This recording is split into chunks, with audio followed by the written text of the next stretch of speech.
A nombre del Centro Universitario de Ciencias Sociales, del Departamento de Historia y de la Feria Internacional del Libro en su 35º aniversario, les damos la más cordial bienvenida al 23º Coloquio de Historia México-Perú, que se ha titulado Consumación de las Independencias y Construcción de los Estados Nacionales.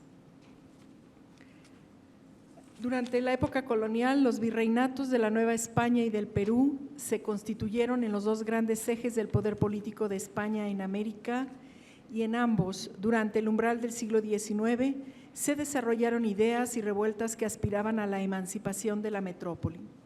En el caso novohispano, los fusilamientos de Hidalgo 1811 y de Morelos 1815 menguaron las fuerzas insurgentes, pues fue hasta septiembre de 1821, en el Plan de Iguala, en que se consumó su independencia con el subsecuente reto de construir su Estado nacional. En lo que respecta al virreinato del Perú, al consumarse su independencia surgieron dos países, Perú y Bolivia, a raíz de sus movimientos encabezados por José de San Martín en 1821 y de Simón Bolívar en 1822. En el marco de esta Feria Internacional del Libro 2021 y para continuar con la tradición de establecer un diálogo con el país invitado de honor, en este caso Perú, el Coloquio de Historia se propone como este espacio en donde se expondrán diversos enfoques y narrativas de investigación sobre los procesos de consumación de independencia de los virreinatos del Perú y de la Nueva España. Tengo el honor, nos acompañan aquí en esta mesa la doctora Erika Pani-Vano del Colegio de México, quien es doctora en Historia, profesora investigadora del Centro de Estudios Históricos del Colegio de México, se ha interesado en la historia política del siglo XIX. Entre sus trabajos podemos mencionar los siguientes títulos: Para mexicanizar el Segundo Imperio, el imaginario político de los imperialistas, Para pertenecer a la gran familia mexicana, procesos de naturalización del siglo XIX e Historia mínima de Estados Unidos de América. Coordinó junto con el doctor Guillermo Palacios la obra El poder y la sangre, guerra, Estado y nación en la década de 1860. También me acompaña en la mesa el doctor Luis Manuel Morán Ramos. Él es docente e investigador, viene de la Universidad San Ignacio de Loyola de Perú. Es docente, se desempeña como docente e investigador de la Facultad de Educación en la Universidad San Ignacio de Loyola. Es docente de historia en la Facultad de Ciencias Sociales en la Universidad Nacional Mayor de San Marcos. Actualmente investigador RENACYT del CONCITEC en el Perú, y es doctor en Historia en la Universidad de Buenos Aires, por la Universidad de Buenos Aires. Entre sus publicaciones más recientes se encuentran De la revolución del impreso a la orgía periodística, prensa y discurso político en la historiografía de la independencia del Perú, La guerra de propaganda en la prensa de Lima y Buenos Aires en tiempos de la independencia, 1810-1816. Otro trabajo, Críticos y rebeldes en América del Sur, prensa, redes de interacción y debate político en la formación de la opinión pública moderna en tiempos de la independencia, 1810-1822. Y bueno, quiero anunciar que en el programa venía también contemplado, estaba invitado el doctor José Antonio Serrano del Colegio de Michoacán, quien hace 2 horas, 3 horas, nos acaba de comunicar, tuvo un pequeño, pues no percance, pero un inconveniente en carretera y por eso no está aquí con nosotros. Se dispensa con toda la, pues aquí con los colegas con quienes esta tarde iba a entablar el diálogo y también con todos ustedes que estaban también dispuestos a escucharle. Entonces, ya sin más preámbulo, me gustaría ceder el uso de la voz a la doctora Erika Pani, quien nos presenta un trabajo que ha titulado Esta independencia no es como las otras, México 1820-1821. Doctora Erika, adelante, muchas gracias.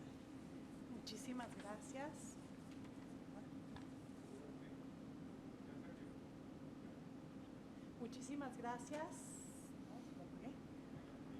Muchísimas gracias. Es un gusto enorme estar en Guadalajara, estar en la FIL en vivo, aunque haya sana distancia y todo. Y bueno, estar en esta mesa me honra muchísimo. Agradezco mucho a los colegas de la UDG y a David Carvajal en especial el haberme invitado a participar en esta conversación que creo puede ser muy interesante, ¿no? El poner lado a lado a los procesos de independencia de los dos grandes virreinatos de la América hispana, por su complejidad, por los puntos, digamos, que los identifican, los puntos de contacto, de coincidencia y las diferencias, creo que son muy buenos para pensar realmente, una conversación muy provocadora, y agradezco que se me haya incluido en ella. A mí me toca hablar de la independencia de la Nueva España y un poco alrededor de esta pregunta de si la independencia de la Nueva España es, como la pensaron algunos de sus artífices, una independencia distinta, una independencia en la que se resolvieron conflictos y se fincó, digamos, en la construcción de consensos, y que esto hizo el momento fundacional del nacimiento, digamos, de esta nueva nación distinto, y ellos hubieran dicho mejor, y un poco tratar de jugar con esta idea de que la independencia de la Nueva España es una independencia del imperio mexicano, es distinta, ¿no? Entonces, hablar de este periodo que hemos descrito dentro de la historiografía como la consumación de la independencia, ¿no? Que es este término rarísimo, que se parece a consomé, que nos habla de perfeccionamiento, que nos habla de conclusión, que nos habla de clausura de un proceso que inicia en 1810 y termina en 1821, que creo le da continuidad a una serie de movimientos que son movimientos y no movimiento, y crea, ¿no?, esta narrativa de un proyecto con una continuidad que creo es bastante difícil de rastrear. Lo diría como lo dijeron los primeros diputados en 1824, cuando tuvieron que discutir cuáles iban a ser las fiestas patrias. Y entonces una discusión muy interesante sobre si había que celebrarse la fiesta de San Hipólito y el Paseo del Perdón, ¿no? Esta fecha en la que se celebraba la caída de Tenochtitlan y la entrada de estas tierras a la cristiandad, pero también hay una discusión sobre cuándo tiene que celebrarse la independencia. Y cuando se dice, bueno, la independencia tiene que celebrarse el 16 de septiembre, porque ese es el día del grito de Dolores y del inicio del movimiento de Hidalgo y de Morelos, y tiene que celebrarse el 27 de septiembre, porque ese es el día, ¿no?, en que el ejército trigarante marcha triunfal a través de las calles de la Ciudad de México. Y un diputado con toda razón dice, bueno, es que vamos a celebrar a los fusilados y unos días después vamos a celebrar al fusilador, ¿no? Entonces creo que este tipo de incongruencias, este tipo de tensiones se suponía iban a borrarse y a desdibujarse con esta idea de la consumación. Entonces creo que el hablar de consumación también nos habla de este esfuerzo por construir narrativas lisas, ¿no? Que no tengan bolas, que no tengan baches, que no tengan rupturas, que sean congruentes y que sean unívocas, cuando la realidad histórica, como lo sabemos, es desordenada, es polivalente, es conflictiva. Y creo, sobre todo, lo que vale la pena rescatar de esto es que es una realidad que está cuajada de muchas posibilidades distintas. O O sea, el grito de Dolores no anuncia necesariamente la independencia, y bueno, mucho menos la independencia en la forma en que se llevó a cabo, pero es creo una de las cosas que podemos discutir. Entonces, bueno, lo que quisiera platicar con ustedes hoy es sobre este abigarrado periodo que va de febrero a septiembre de 1821, ¿no? De la proclamación del Plan de Iguala a la firma del Acta de Independencia en la Ciudad de México unos meses después. Incluso podemos pensar si valdría la pena extenderse hasta mayo de 1822, que es cuando se hace patente el fracaso de este cacareado Plan de Iguala, que supuestamente no lleva a esta independencia pacífica, pactada, consensual, con el fracaso, digamos, del esfuerzo que se había hecho por mantener la continuidad dinástica de un gobierno monárquico en la nación independiente y la decisión de que sería Iturbide, ¿no?, el libertador, el que ocuparía el trono y no un Borbón español o cualquier otro vástago de cualquier otra casa real que estuviera dispuesto a cruzar el océano para sentarse en un trono mexicano. Este periodo me parece un periodo particularmente interesante porque nos abre una ventana sobre la política revolucionaria, y aquí pienso en política revolucionaria no tanto por radical, creo que nadie describiría a Iturbide como un radical, sino porque como producto de una crisis imperial, como producto de una transformación de cómo se piensa y cómo se habla de la legitimidad política, no tiene asideros legales, ¿no? Es una política que se hace al margen en muchos sentidos de la ley. En un contexto de invención, en un contexto de experimentación de nuevas legitimidades políticas. Y en ese sentido es una política de posibilidades, ¿no? En una Nueva España que está en un momento, yo diría, muy peculiar. Por un lado, es una sociedad que lleva 10 años de guerra civil, discontinua, si quieren, que se vive de manera muy distinta en las distintas regiones, en la que, por un lado, la insurgencia ya no amenaza al régimen, como sí lo hizo entre 1810 y 1816, pero que si no pone en jaque al poder virreinal, no ha podido ser derrotada, ¿no? Los insurgentes están en ciertas regiones, ¿no?, donde son difíciles de alcanzar, imposibles de controlar, etcétera, etcétera. Entonces, es una fuerza que sigue desafiando a las autoridades virreinales. Por otro lado, hay una parte, digamos, importante de lo que podemos llamar la clase política o de quienes se querían volver la clase política, que son los que despectivamente se llamaban los equilibristas, ¿no? Estos distintos actores, muchas veces notables a nivel local, que habían visto en esta crisis, por un lado, una crisis terriblemente preocupante, angustiante, hay que ver, ¿no?, las reacciones a el anuncio de la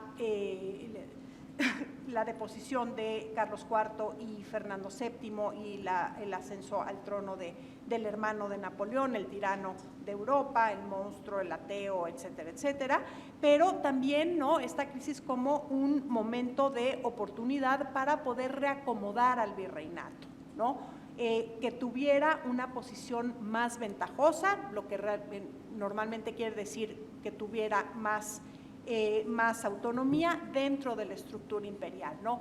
En la Nueva España me atrevo a anunciar que también en Perú hay una serie de actores sociales que tienen un peso social considerable, que tienen interés en mantener el lugar que ocupan dentro de la monarquía católica, dentro de una estructura imperial, transoceánica, tricontinental, etcétera, etcétera. Este grupo, sin embargo, que había tratado de navegar estas aguas embravecidas, pensando que iba a poder llegar a un puerto mejor del que había salido. En este periodo también ve sus esperanzas frustradas de manera muy patente, ¿no? Porque está este pronunciamiento de Riego en España que exige la restauración de la Constitución Liberal de 1812. Entonces, ¿qué representa en el imaginario de principios del siglo, bueno, ya de la segunda década, perdón, del siglo XIX, este proceso importante a nivel imperial? Por un lado, el pronunciamiento de Riego va a proveer un modelo de acción política particularmente eficiente que se va a reproducir a lo largo y ancho de la América, de la que había sido la América hispana durante gran parte del siglo XIX. Sí, el pronunciamiento es esta especie de recurso a las armas, recurso a una violencia de cierta forma limitada, ritualizada, etcétera, que se finca en la soberanía nacional, en la voluntad del pueblo, pero que rompe, ¿no?, con el orden legal, supuestamente porque ha violado unos principios que son más importantes y más, digamos, que tienen mayor legitimidad, que es la voluntad de la nación.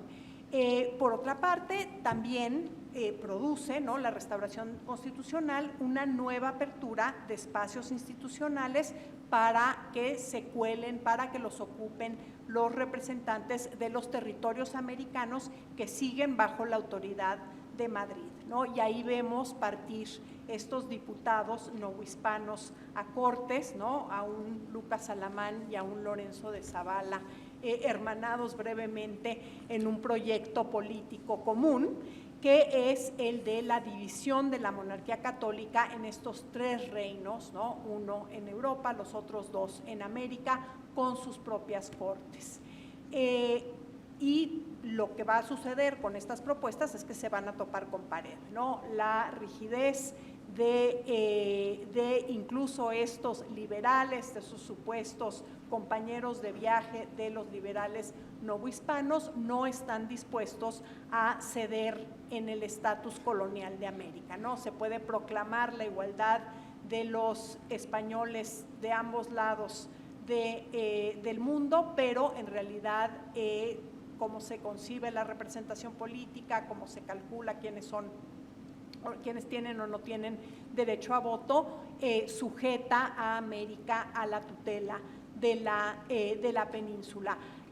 Andrea Rodríguez Tapia ha realizado una tesis interesantísima sobre un grupo de liberales españoles que imaginan una relación mucho más igualitaria con los españoles americanos, pero políticamente no tienen el peso para que esto cambie la relación. Lo que sí logran los liberales españoles es nombrar como jefe político, que ya no virrey, a un liberal, Juan O'Donoghue, que parte hacia la Nueva España, ¿no? Y esto creo que sí es un factor importante en cómo va a recibir O'Donoghue la propuesta que se va a hacer en el marco de este plan de Iguala, que propone esta independencia pactada con continuidad tanto en el régimen monárquico como con la dinastía de los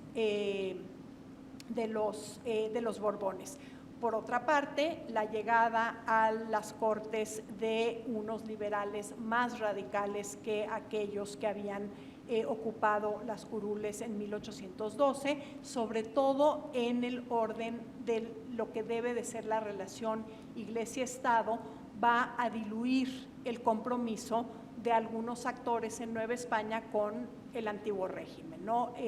Las discusiones sobre desamortización, las discusiones sobre patronato, etcétera, van a asustar un poquito, digamos, a los miembros de la jerarquía novohispana, ¿no? Entonces, este momento es un momento en que las cartas se vuelven a barajar y los que están alrededor de la mesa cambian de lugar y recogen digamos, la baraja que les toca y deciden jugar de manera distinta, ¿no? Entonces, lo que vemos no es, ¿no?, como les decía, esta independencia en donde tenemos un papel protagónico de los gobiernos municipales, ¿no? A veces, como vemos en los que van a ser los países del Cono Sur, por ejemplo, en los que a veces las tensiones entre ciudades son tan importantes como las tensiones entre la ciudad americana y la metrópoli, y bueno, esta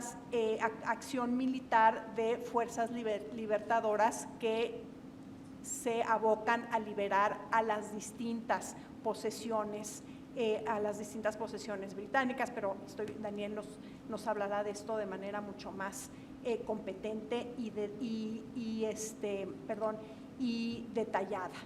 Entonces, bueno, esta idea de una independencia negociada, no solo con las autoridades imperiales, sino con los antiguos enemigos, ¿no? El famoso abrazo de Acatempan, que bueno, es una imagen muy bonita, pero que más que de reconciliación nos habla de una serie de intercambios. Esto lo ha visto muy bien Jaime de la Arenal al estudiar la correspondencia entre Iturbide y Guerrero, pero esta idea de reconciliar a actores políticos clave que han sido enemigos durante esta guerra civil o actores políticos clave que estaban mucho más apegados a la idea de conservar el antiguo régimen, como pueden ser los miembros de la jerarquía, ¿no? Entonces, la decisión de conservar un gobierno monárquico, pero que este gobierno monárquico sea constitucional, que sea independiente. El plan de Iguala habla de independencia absoluta, pero manteniendo este vínculo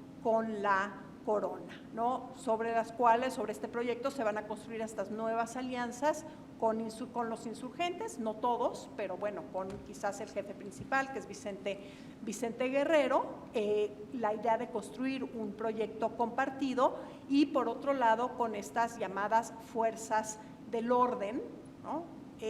Sobre todo los clérigos, hasta el trabajo de Cristina Gómez sobre Puebla, el trabajo de Ana Carolina Ibarra sobre Manuel de la Bárcena, y bueno, este trabajo muy interesante sobre cómo se arma el ejército trigarante, ¿no?, que ha visto Rodrigo Moreno a través de el tejido de contactos y de alianzas, no tanto con los jefes, o sea, no tanto con esos oficiales, con los intendentes, con los que Iturbide había convivido en un primer momento como destacado soldado oficial de la lucha real, de los ejércitos realistas, sino con estos jefes, digamos, de segundones, ¿no? José Celestino Negrete, estos hombres que ocupan un lugar secundario y que les puede parecer bastante más interesante el volverse los jefes de este nuevo ejército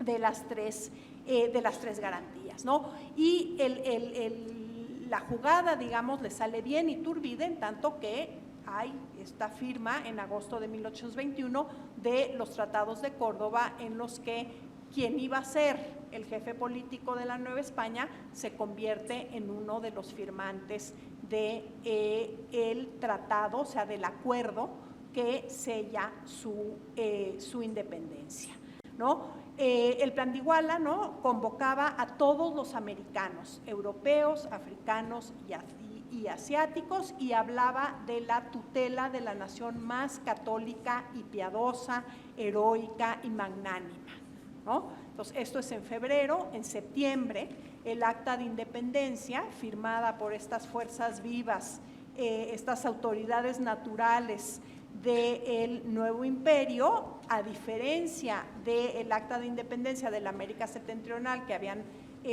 promulgado los insurgentes en noviembre de 1813, un cuerpo representativo, o sea, el Congreso de Anáhuac. Aquí no, aquí son estos jefes militares autoridades religiosas, autoridades civiles, ¿no? Entonces, aquí ya el discurso cambió de manera bien importante, ¿no? Son 3 documentos en donde se piensa la comunidad política de manera distinta, se piensa la legitimidad de la independencia de manera distinta. Entonces, esta acta de independencia del imperio habla de una nación mexicana que por 300 años, cito, ni ha tenido voluntad propia ni libre uso de la voz, dice, y sale hoy de la opresión en la que ha vivido, ¿no?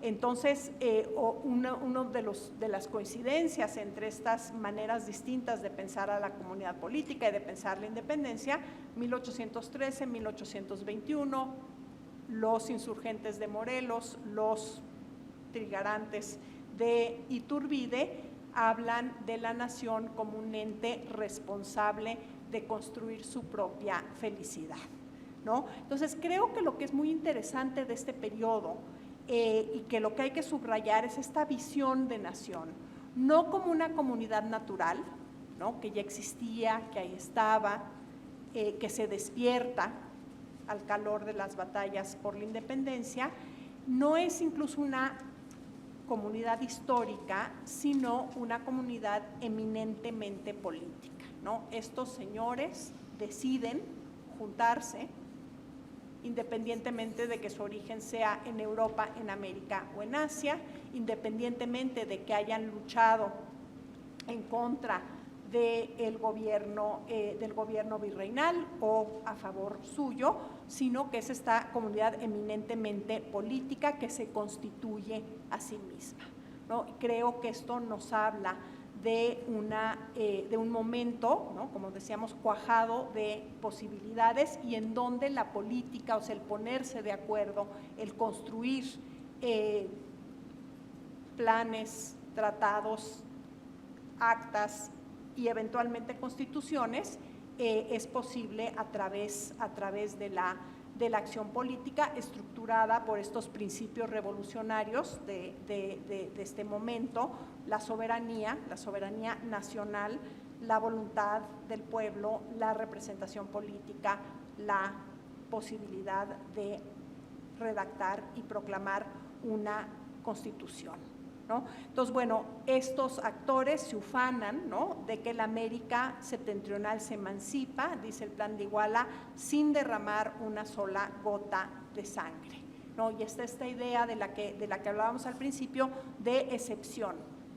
Y lo que vamos a ver, desafortunadamente, es que rápidamente se van a desengañar, ¿no?, la dificultad de constituir este gobierno que asegure por un lado el orden, por el otro la libertad. Va a ser un gobierno incapaz de resolver las tensiones entre centro y periferia y la dispersión política que ha sido producto de 10 años de guerra. Y creo que aquí también hay una advertencia, ¿no? Nos gusta hacer un fetiche de estos momentos fundacionales, ¿no? Lo hacemos nosotros y aparentemente lo hacían los actores de la época también, ¿no? Estos padres de la patria que pensaban que el momento de la independencia, este momento de fundación, de origen, iba a definir el camino a seguir. Y si estos personajes, exagerando, decían esto es muy distinto de lo que está pasando en el resto de la América hispana, por una parte no era tan distinto, pero por otra no significó que se fuera a el Estado que iba a surgir de este momento supuestamente consensual, no sangriento, etcétera, iba a ser más estable, más pacífico, y ahí se equivocaron. Entonces, en ese sentido, creo que vale la pena tengamos por estos momentos menos reverencia y más ganas de discutir. Muchísimas gracias.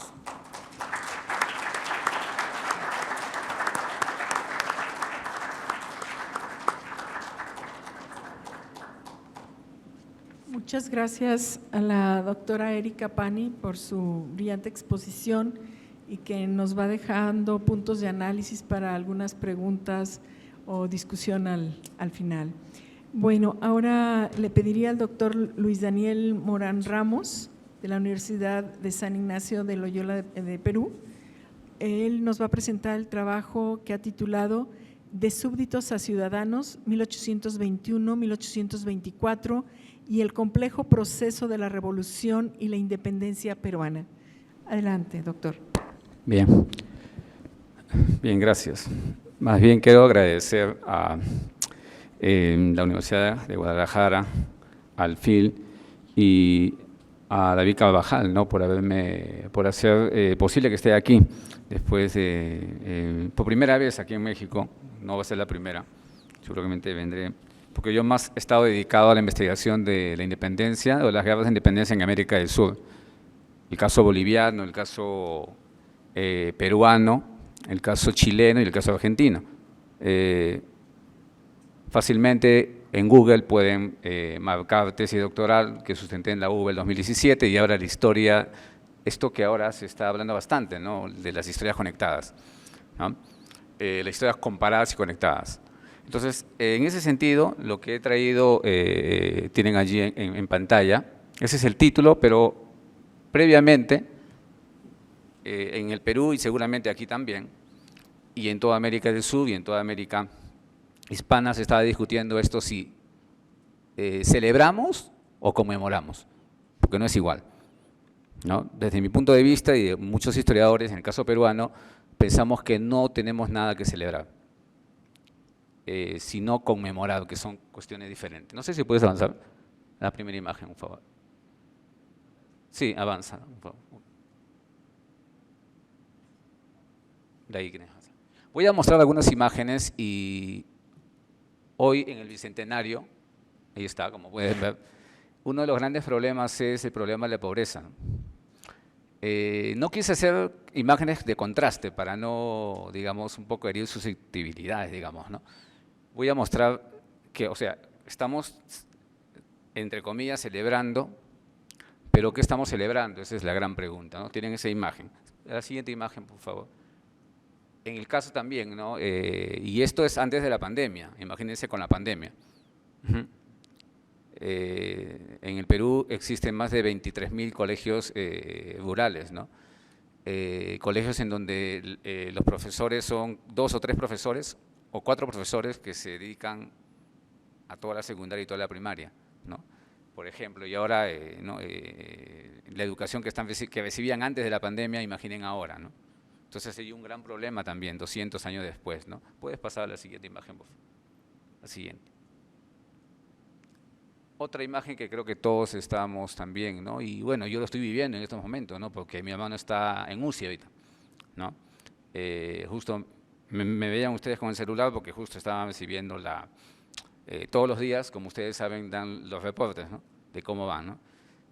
Sigue grave, pero una de las cosas es que fue el único de toda la familia que no se puso la vacuna y no se quiso poner. Y ahora está en UCI, ¿no?, hace ya una semana. Esperemos que pueda soportar. Pero antes de eso, en el Perú estamos viviendo, como ustedes pueden ver, y creo que en todo el planeta, en el Perú son casi más de 220.000 muertos, pero es otro gran problema, ¿no? La pandemia nos ha, digamos, es una especie de radiografía de la sociedad, como una vez dijo Basadre, para la cuestión de la guerra con Chile, o la misma guerra de independencia, o lo mismo la época del terrorismo en el Perú, de 1980-2000. Son épocas que permiten ver el comportamiento político de los seres humanos en una coyuntura de guerra, como las guerras de independencia, por ejemplo. Y aquí estamos en una pandemia, ¿no? Puedes pasar a la siguiente imagen. Y tenemos también un gran problema, creo que en todo el planeta, que es el tema de la corrupción, ¿no? En el caso peruano, mejor creo que yo no los digo, porque ustedes han visto por la noticia el caso de Odebrecht, y también tenemos ese gran problema también, hoy, 200 años después. La siguiente imagen, por favor.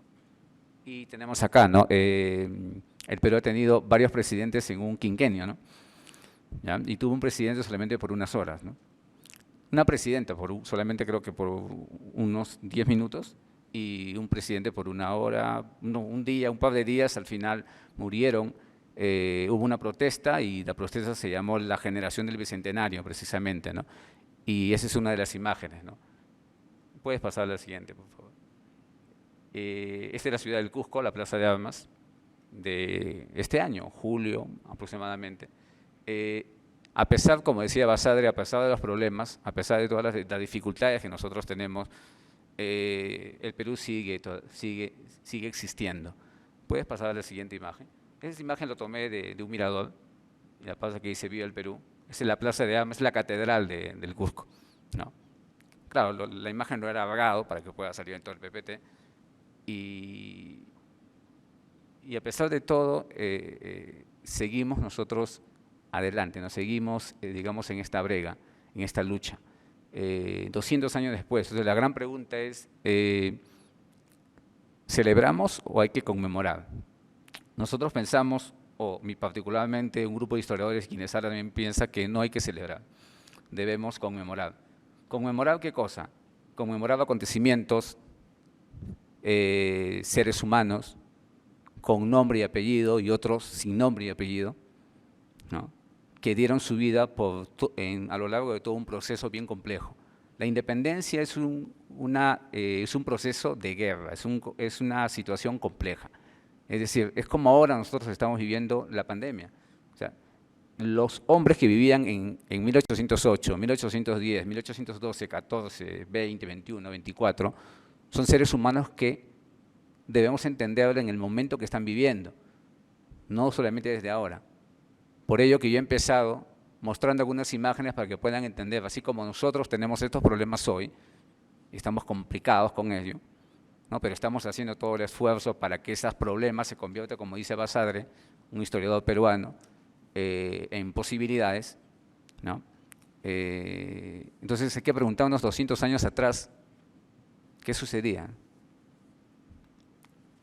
O sea, es una situación también compleja, es una situación muy difícil. La gente se estaba jugando su propia vida. También habían epidemias, ¿no? Habían intereses. Por eso que yo no hablo de independencia. Nosotros, o un grupo de historiadores, hablamos de las independencias. El simple concepto de independencia fue pensado, y eso lo sabe la historia de los conceptos políticos, ¿no?, que ha trabajado, como ustedes muy bien saben, José Fernández Sebastián, en sus diccionarios. El término independencia para el criollo tiene un significado, para el mestizo otro significado, para el indígena también, y para los libertos también, y para los esclavos, para las castas también, es diferente. Y esa palabra revolución o la palabra independencia va mutando, va cambiando. ¿Y va cambiando de acuerdo a qué? A los intereses que tienen los actores que están participando en un contexto de guerra. Y la propia guerra hace que el discurso, ¿no?, el contexto y el discurso y las acciones que se van tomando, obviamente van cambiando también. ¿Puedes pasar a la siguiente, por favor? Todos los 28 de julio de cada año, en todos los periódicos sale esa imagen, no, de Juan Lepiani. Esa imagen para celebrar la independencia peruana. Pero estamos viendo solamente una parte de la historia, ¿no? No estamos viendo los otros, ¿no? Puedes pasar a la siguiente imagen. Entonces aquí planteamos nosotros, como hemos visto, ver también a los otros, pero tampoco alejarnos, ¿no? Es decir, entender la independencia a partir del análisis de todos los actores que participaron en ella. Y entender la independencia a partir de los intereses que todos esos actores tuvieron en ese momento, no lo que pensamos nosotros ahora. Debemos sacarnos muchas veces ese prejuicio que tenemos, o cuando analizamos vamos yo sé que el historiador piensa desde el presente, pero piensa desde el presente para poder entender en cierta manera los problemas que se van sucediendo, ¿no? Por eso que cuando uno habla de bicentenario, uno no debe hablar solamente de la época de 1808-1824, sino qué pasó a lo largo de toda la República, en el caso peruano, ¿no? Ese es un balance necesario, en el caso mexicano también, en el caso de toda América Latina, ¿no? Puedes pasar al siguiente, por favor. Disculpe que les tenga así. Esta imagen, por ejemplo, tiene varios significados. Yo en Facebook tengo un grupo que se llama Hablemos de Historia Bicentenario y tengo esa imagen como fondo principal. Y esa imagen señala precisamente, si ustedes lo ven, ven a los libertadores, pero ven a los libertadores sacándose no una máscara y realmente mostrándose como son. Es decir, no solamente la independencia fue hecha por los libertadores, por los grandes hombres, por los ideólogos, por los próceres, sino la independencia fue hecha por todos, por otros actores. Y la idea es entender a esos otros actores, no solamente a los grandes hombres. La historia de los grandes hombres hasta 1950, 60 se habrá estudiado, pero ya desde 1980, 90 ya hay otro cambio. En el caso peruano, desde que Heraclio Bonilla y Karen Spalding dan ese artículo famoso del verano de 1972, en donde casi a Karen Spalding lo expulsan del Perú, y a Heraclio también. El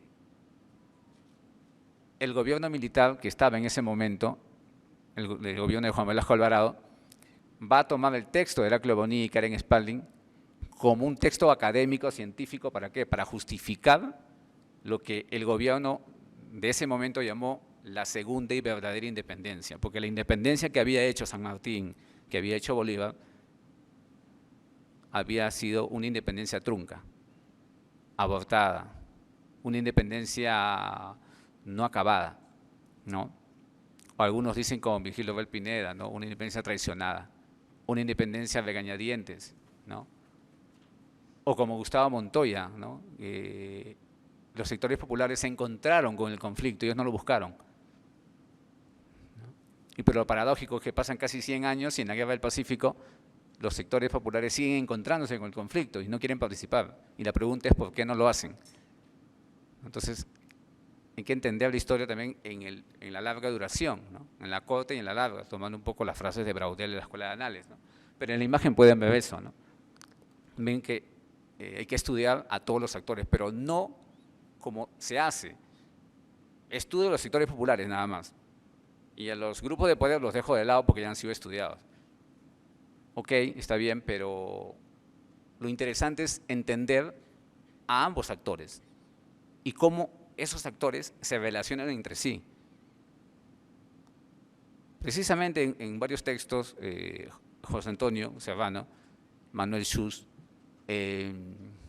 Raúl Franklin, Gabriel de Meglio, también podemos decir Erin Van Jong para el caso mexicano, para el caso peruano también Heraclio, también Claudia Rosas Lauro, Gustavo Montoya, señalaron que durante esta coyuntura de las guerras de independencia, 1810 para el caso peruano, 1811 la rebelión de Tacna al sur del Perú, 1812 la de Huamanga y la de Huánuco en el Perú también, en la sierra, en 1813 la de Tacna otra vez en el sur, la de 1814-15 la del Cusco, la que normalmente se conoce, la que Jorge Basadre dijo que de haber triunfado, el Perú se hubiera convertido en un país más democrático, más igualitario, menos racista, menos excluyente.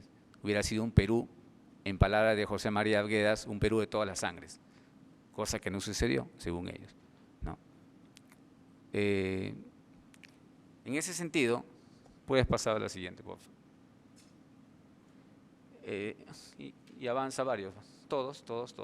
Tenemos estas frases. Quiero empezar con eso un poco para la reflexión, ¿no? Heraclio Bonilla dijo en una entrevista justo para el año 2010, dijo, ¿no? El 28 de julio es un día de duelo para los sectores indígenas, no es un día de celebrar. Búsquenlo, está en YouTube. Y eso mismo lo había dicho, en otras palabras, Jorge Basadre, cuando señaló, ¿no?, que, y lo tienen ahí ustedes, ¿no?, que con la República los sectores indígenas fueron los que más perdieron. Y efectivamente, si uno hace un reporte de la posesión de la tierra, si los indígenas tenían lo más preciado que era su tierra, en 1821, en 1850, 60, ese 100% de territorio apenas tenía un 5%, 10%. A lo largo del siglo XIX, en el caso peruano, ¿no?, se va a acumular la tierra en pocas manos, ¿no? Los gamonales, los grandes hacendados, ¿no? Y ese es un problema bien complejo, ¿no?, que se acaba, supuestamente en teoría, se acaba con el gobierno militar de Velasco, ¿no? Que se ha celebrado precisamente hace poco los 50 años, ¿no? de la reforma agraria, ¿no? Que es considerada la reforma más radical en América Latina, ¿no? Bueno, que degenerar en otras cosas, ese es otro asunto, pero la intención estuvo presente, ¿no? A fines de los años 60, comenzando los 70. La tierra para quien la trabaja, ¿no? Entonces, el mismo Heraclio, ¿no? Señalaba que el siglo XIX es un siglo a la deriva, o sea, no sabíamos dónde íbamos. Nosotros no teníamos, los peruanos no teníamos en ese momento, en la República, una clase dirigente, sino una clase dominante, ¿no? Por eso que Basadre habla de un Estado, habla de… nosotros muchas veces, o al menos para la época de fines del siglo XIX, nosotros perdimos la guerra, ¿por qué? Por la existencia de un Estado empírico, un Estado corroído, un Estado corrupto, un Estado que soporta las diferencias sociales, un Estado que no escucha a la sociedad, y además existe un abismo social entre los propios sectores sociales. Y precisamente cuando Patricio Lynch ingresa a un hospital ya Lima tomada durante la guerra con Chile, se acerca a unos soldados peruanos y les pregunta, ¿no? ¿Usted por quién luchó en esta guerra? Y los soldados le dicen, yo luché por don Nicolás, yo luché por don Miguel. O sea, ellos estaban luchando, no estaban luchando por la patria, estaban luchando por un personaje, un caudillo. Y cuando le pregunta, hace la misma pregunta a los soldados chilenos heridos que estaban en Lima tomada, por mi patria, general, le dice. O el hombre de la bandera, de Enrique López Arbújar, ¿no? Que en Huánuco, un indígena que había estado participando en la guerra con Chile, lo que hace es, regresa a Huánuco a incentivar que sus paisanos puedan participar en la guerra y que defiendan al Perú. Pero, ¿qué sucede? Que finalmente sus paisanos le dicen, no, pero ¿por qué vamos a participar? No, es que son los mistes de Chile. Pero si los mistes de Chile son los mismos que los mistes de Lima, ambos nos quitan el territorio. O sea, ¿qué ganamos nosotros? ¿Qué ganamos? Entonces, y ahí viene toda esta historiografía de la guerra de independencia que ha señalado precisamente lo siguiente, que en un contexto de guerra, puede ser la guerra de independencia, puede ser la guerra con Chile, puede ser la época de violencia política, puede ser el siglo XVI, la llegada de los españoles aquí, y también en Lima, en lo que después sería Lima, ¿no? Que un contexto de guerra permite ver precisamente esas fisuras, esas grandes diferencias, ¿no? Y precisamente se maneja la tesis, la idea de que las guerras de independencia, en la coyuntura entre 1808-10 a 1815, incluso hasta 1821-24, los sectores populares entendieron que ellos tenían un gran poder militar, ¿no? Que los sectores que los grupos que estaban enfrentándose por la autonomía, por la monarquía, por la república, por la revolución, por la patria, los necesitaban. Y los grupos de poder se dieron cuenta que precisamente necesitaban a los sectores populares. Y en un proceso de guerra, en donde normalmente las relaciones sociales son asimétricas, son relaciones de arriba hacia abajo, en el contexto de las guerras de independencia, las relaciones fueron horizontales por momentos. O sea, en las guerras de independencia, y eso solamente se aplica para el caso peruano, el caso argentino de la Vía de la Plata también. Raúl Frank y, como dije, Gabriel de Meglio, ¿no? Han trabajado ese tema. ¿Puedes avanzar, por favor? Un poco más rápido. Pásalo todo.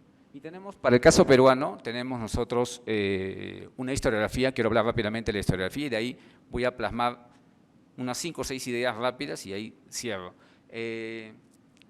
Esta historiografía señala, en los colegios se dice en el Perú que la independencia lo hicimos los peruanos, ¿no?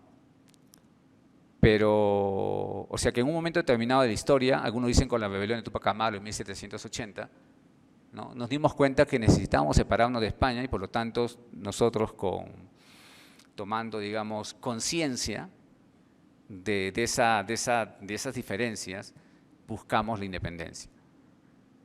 Pero si hoy, 2021, las diferencias son abismales todavía, imagínense hace 200 años cómo era el Perú o el virreinato peruano, existiendo esclavitud. Bueno, hoy existe la esclavitud del siglo XXI, ¿no? Que es la trata de personas, ¿no? Por ejemplo, ¿no?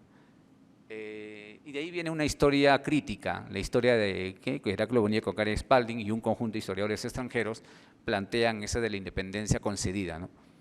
Que la independencia fue traída por ejércitos foráneos, de San Martín y después de Bolívar, ¿no? De ahí viene una tercera, que es la doctora Escalden Ofelán Godoy, que señala que no, la independencia es un mito, dice ella, porque la independencia no fue concedida, la independencia fue peruana, pero peruana desde el lado de las regiones.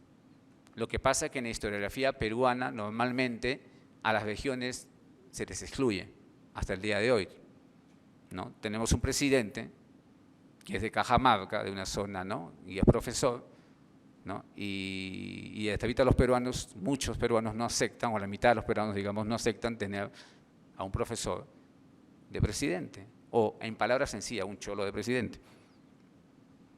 No lo dicen directamente, pero él creo que acaba de salir hace un día a decir eso, ¿no? Pero es una gran realidad, ¿no? Eso pasa. Pero volviendo a nuestro tema, esta historiadora, Escalden Ofelán Godoy, señala que la independencia sí es peruana, pero es una independencia regional. Y el caso ya lo mencioné ya, Tacna en dos momentos, 1811-13, Huamanga, Ayacucho, no, 1812, Huánuco 1812 también, y Cusco 1814-15. Pero lamentablemente estos movimientos, ¿cuál fue el talón de Aquiles de estos movimientos? Fueron movimientos locales, regionales, autonomistas, y no fueron movimientos como los de San Martín y Bolívar, que fueron movimientos que miraron más allá. ¿Ya? Esa es una gran diferencia. Por eso que fracasaron, porque ellos querían, digamos, tener autonomía en su propio espacio y no miraron, como después se puede leer en algunos periódicos chilenos, antes de la llegada de San Martín al Perú, en 1820-21, era necesario clavar un puñal en el corazón de América. ¿Y dónde era el corazón de América? O uno de los corazones, digamos, ¿no? Uno era acá, pero el otro era el virreinato peruano, en Lima. Mientras no se liberara Lima, íbamos a seguir siendo colonias o virreinato de España. Y de ahí viene finalmente, ahora hablamos de una independencia a partir de la crisis de 1808, las independencias atlánticas, hablamos de una independencia de diversas temáticas, etcétera, etcétera. Quiero plantear, para ir cerrando ya, algunas cosas puntuales, ¿ya? Desde mi punto de vista, ahora yo, no voy a señalar algunas ideas mías rápidamente, unos 5 minutos. Primero, no podemos mirarnos a nosotros mismos, o sea, no podemos estudiar la independencia peruana propiamente dicha, nada más. Peor, no podemos estudiar la independencia de una región del Perú nada más. Es importante, sí, pero no es suficiente. ¿Los debemos estudiar? Sí. Si todo sale bien, en abril del año que viene, yo estoy editando un libro que se llama La independencia desde las regiones, en donde hemos juntado a 15 historiadores y historiadoras que van a hablar de las regiones, pero nos ha faltado algunas regiones, porque no hay investigaciones sobre esas regiones. Entonces no podemos mirarnos a nosotros mismos nada más. O sea, es difícil, ¿no?, hacer una historia regional, y más aún, no es solamente juntar, ¿no?, la historia, ¿no?, de tal región, la historia de otra región, la historia de otra región, lo sumo y lo pongo en un libro y lo publico. No es suficiente. Debemos ver qué cosa, cuáles son las conexiones de esas regiones. Así como vemos las historias regionales conectadas, también debemos ver la historia nacional. Y además no es suficiente estudiar la historia nacional. Por eso que allí algunos amigos, cuando yo me fui a Argentina a hacer mi maestría y después el doctorado, me dijeron, si vas a irte al extranjero a estudiar al Perú, mejor quédate en el Perú. Y por eso hice caso, ¿no? Hice la historia peruana-argentina, la independencia. Y en el doctorado, la historia peruana, argentina, boliviana y chilena, ¿no? La historia de 4 países, a partir de la prensa, ¿no? De los periódicos, de los impresos, los panfletos, los sermones, etcétera, la cultura política y todo eso. Entonces ese es un primer momento, o sea, nosotros debemos, y acá viene la idea, mirarnos también en el espejo del otro. Es importante mirarnos en el espejo del otro también. Segundo punto, esto precisamente viene de la mano de las historias conectadas, ¿no? Otro punto importante, que ya lo había dicho yo, es que no hablemos de independencia, hablemos de las independencias, porque los criollos pensaron la independencia a su manera. Los indígenas también, seguramente. Los mestizos también. Y aquí nosotros no podemos decirles, pero ¿por qué piensas así? Es su forma es su manera de sentir el momento, ¿no? Así como ahora todos pedimos, ¿no?, que se respete la democracia y tenemos intereses divergentes, igual en ese momento también. Los intereses eran diversos, pero la represión sí venía de un solo lado, señor. ¿Ya? Ese es un punto importante también, entender la cultura política, las otras independencias y no solamente la independencia. Incluso hablamos de la élite, no hablemos de élite, hablamos de las élites. Y peor aún, la élite de Lima o las élites de Lima y las élites de las regiones. Y cómo estas élites se conectaban con ellas. Por eso es una situación bien compleja, ¿no? Una situación conflictiva, es una guerra difícil de trabajar, ¿no? Y yo planteo la idea de que tampoco podemos entender, al tener diferentes intereses, tenemos intereses y tenemos también una lucha por el poder, y aquí viene un planteamiento que yo estoy trabajando, que son las batallas por la legitimidad política. Es decir, no interesaba en 1821, quizás en 1824 en caso peruano, 1814, perdón, en 1824 también, no interesaba si yo era republicano, si era yo revolucionario, si era patriota. Bueno, al final ni sabíamos quién era patriota, el español también era patriota, ¿no? El término patriota es ambivalente, ¿no?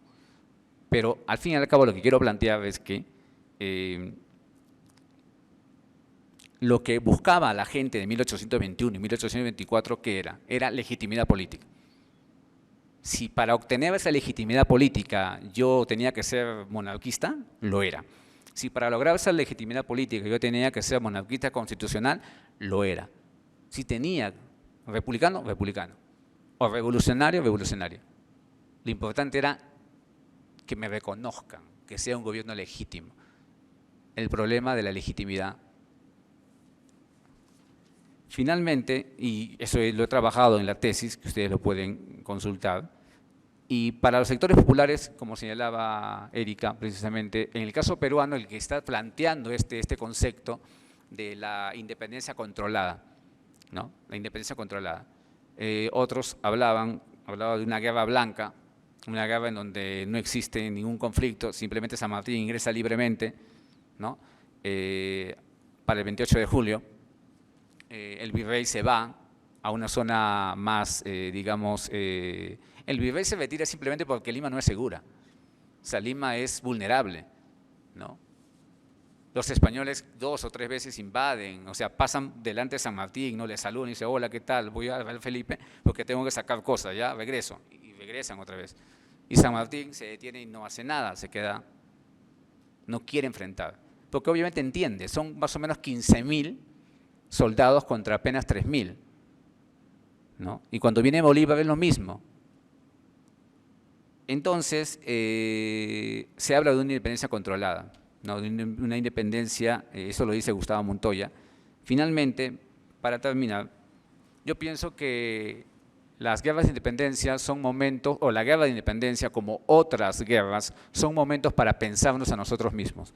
Son momentos para entender por qué los seres humanos en una coyuntura de quietud se comportan de una determinada manera, pero en una coyuntura en donde las papas queman, como dicen, en donde la situación es compleja, ahí nosotros vemos, como dicen ustedes o decimos nosotros, ahí vemos quiénes son nuestros amigos o quiénes solamente nos saludan cuando estamos bien, ¿sí? ¿Ya? Entonces, en la coyuntura también, hace 200 años, la gente se jugaba su vida. O sea, cuando nosotros entendamos que los seres humanos que están en este proceso de guerra y digamos, se inclinan por ciertas opciones, entendamos que estas opciones finalmente lo hacen porque ellos piensan que es lo mejor para ellos, ¿no? Y no necesariamente lo que a nosotros nos hubiera querido que hubiera sido, ¿no? No sé si puedes mostrar nada más, pasa rápidamente y ahí termino nada más. ¿Puedes mostrar ahí? Quiero mostrar algunas citas. ¿Puedes mostrar un poco más? Avanza rápidamente, ahí hay una cita, por ejemplo. Hay otra cita sobre los sectores populares, ¿no? Puedes avanzar al siguiente. También sobre las mujeres, por ejemplo. Es una cita, porque yo también hago historia de género. Una historia de género media rara porque yo no estudio a las imágenes de las mujeres en la guerra de independencia. Tengo algún libro y algunos artículos publicados sobre el tema, las percepciones de las mujeres en la época de la independencia. Puedes avanzar al siguiente.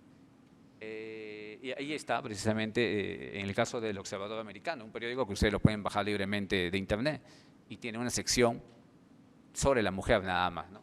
Puedes avanzar al siguiente y ya estamos terminando ya.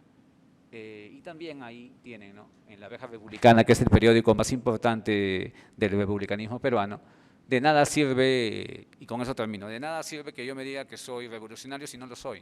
O sea, lo soy de palabra, pero no lo soy de qué, en los acontecimientos y en los hechos. Y muchas personas que vivían en la época de la independencia cambiaban de bando o cambiaban de camiseta por defender sus propios intereses. Ahora, allí está el meollo del asunto, entender por qué lo hacían, o sea, por qué cambiaban rápidamente, qué pasaban, pero obviamente es difícil, ¿no?, por digamos, la accesibilidad que tenemos a las fuentes, ¿no? Una historia social, una historia de los sectores populares, sería interesante realizarlo, pero es un poco complejo todavía por la cantidad de fuentes que no hay. Yo lo he hecho a partir de los periódicos y los sermones, por ejemplo, tomando el ejemplo de Thomson, cuando trabajó la Gaceta Inglesa, para entender la criminalidad en Inglaterra del siglo XVIII, ¿no? Entonces, yo he hecho lo mismo con un periódico peruano, bueno, no está en línea, pero se llama El Investigador del Perú, por ejemplo, ¿no? Y he comparado con los documentos de archivo y se comprueban las hipótesis, ¿no? Nada, más bien agradecer y señalar que la independencia no hay que celebrarla, sino hay que conmemorarla, porque hay gente que obviamente desde sus diferentes perspectivas consideró que era un proceso que se debía dar, pero es un proceso complicado, complejo, conflictivo, y en donde la gente muchas veces no sabe qué se viene, ¿no? Así como nosotros creo que ahora no sabemos, ¿no?, si volvemos a la presencialidad totalmente, ahora apareció otra variante, etcétera, ¿no? Pero termino, así como la independencia es entendida desde los problemas, como dice Basadre, debemos nosotros plantear también las posibilidades, ¿no? La historia nos permite eso, los cambios y también las permanencias, ¿no? Entender los problemas y entender también las posibilidades que tenemos para construir una nación cada día mejor, ¿no? Gracias.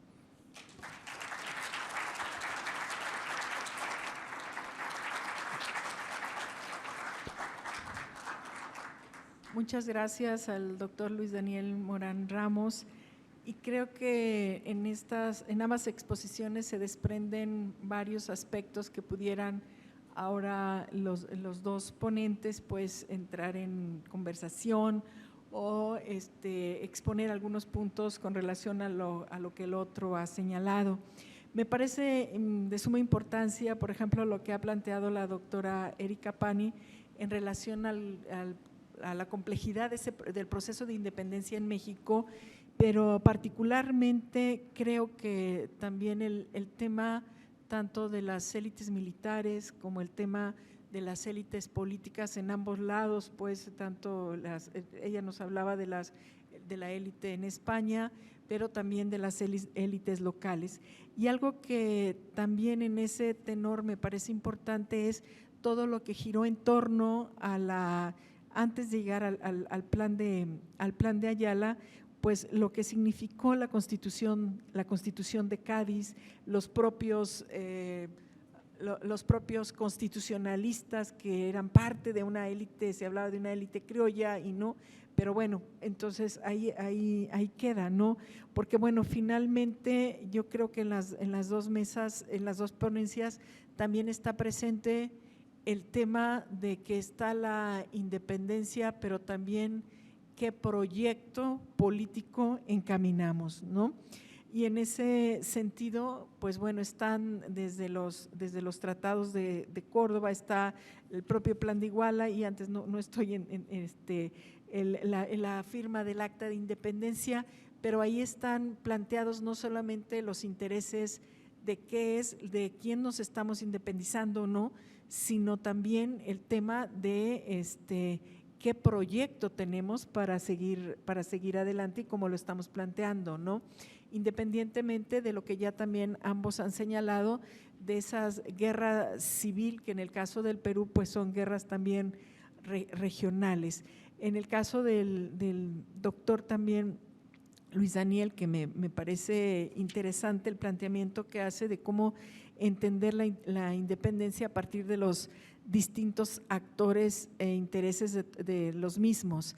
Y un punto que me parece interesante es el tema que lo estuvo bordeando todo en su presentación, es el uso público de la historia, el cómo, si es conmemoración, si es festejo, qué es, ¿no? Entonces, ahí está también eso. Y creo que, bueno, no sé si con alguno de esos puntos ustedes también lo traen ahí, pero a mí me llama la atención que en el caso de la Nueva España, a diferencia del Perú, que terminó el territorio pues en dos naciones. En el caso de México, existiendo aquí la Diputación de la Nueva Galicia, pues aquí no se permitió o no llegaron las élites, claro, no es tema en esta mesa, pero creo que me resulta interesante por lo que está planteando el doctor Luis Daniel, en el sentido de que hay un acento regionalista o regional en los movimientos en el Perú. No sé acá en el caso de la Nueva España y particularmente, porque la doctora Pani señalaba, por ejemplo, a Celestino Negrete, que también tenía ahí jugó un papel también importante, lo puso como ejemplo, ¿no? Si no mal recuerdo. Entonces, creo que son muchos elementos los que están aquí. Yo sé que el tema de la Nueva Galicia no se tocó aquí, pero es algo que sí interesa señalar, cómo en el Perú sí surgieron dos naciones y en México pues nos quedamos todo el siglo XIX definiendo qué proyecto de nación queríamos, ¿no? Pues adelante, no sé, doctora Erika, doctor.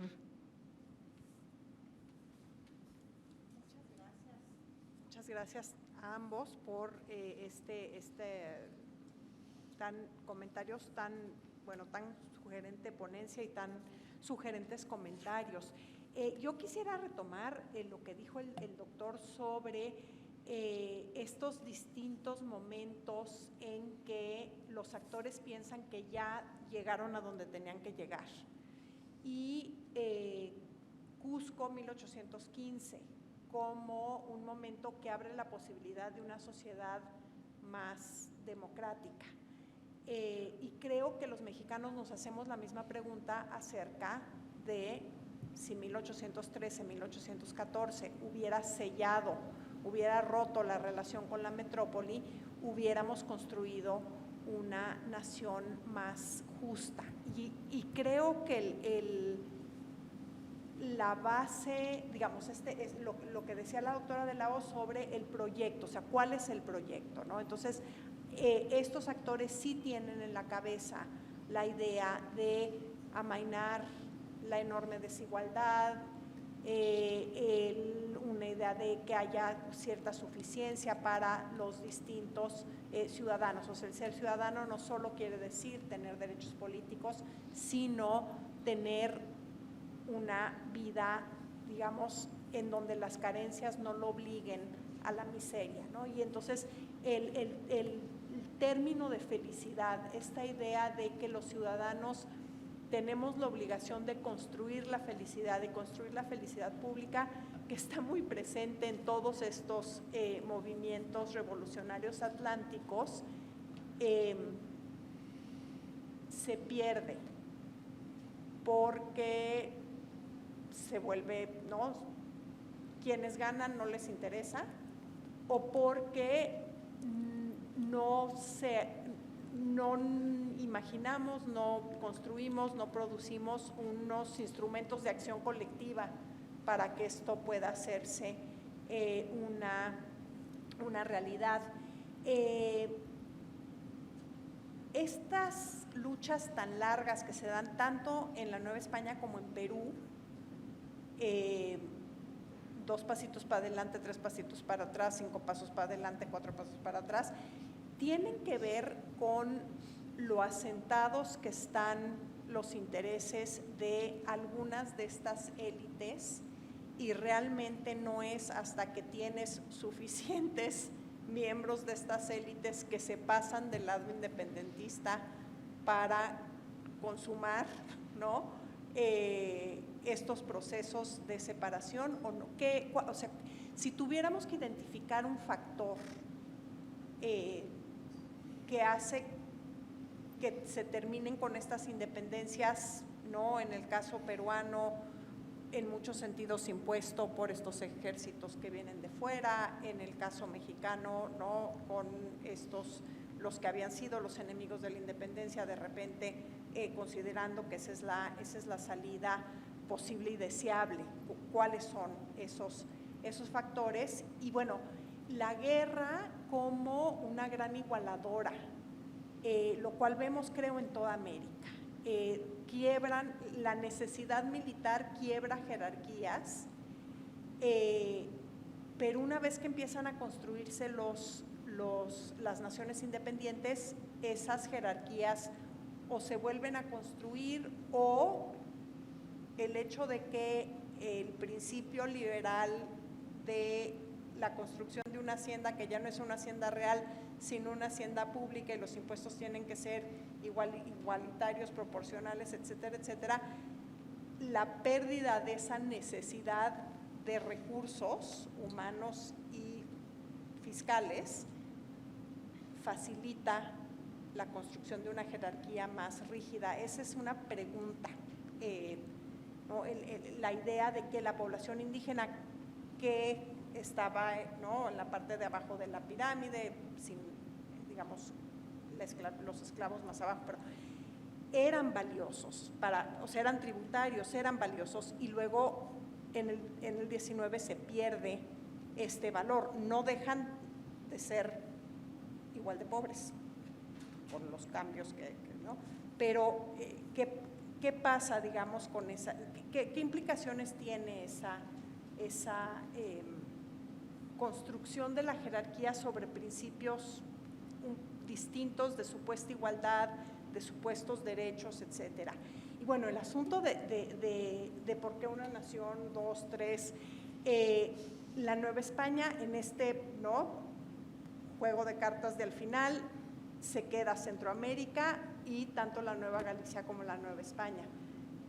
Pero la historia nos va a llevar no solo a las naciones de Centroamérica, México, y la pérdida de la mitad del territorio, ¿no? Entonces, ¿cuáles son las contingencias históricas que trazan estas fronteras nuevas? Pues creo que, digamos, hay que tener cuidado y fijarnos en cada una de las coyunturas. Celebramos o conmemoramos, creo que como historiadores nos interesa siempre conmemorar, pero por otra parte creo que la fiesta siempre es buena,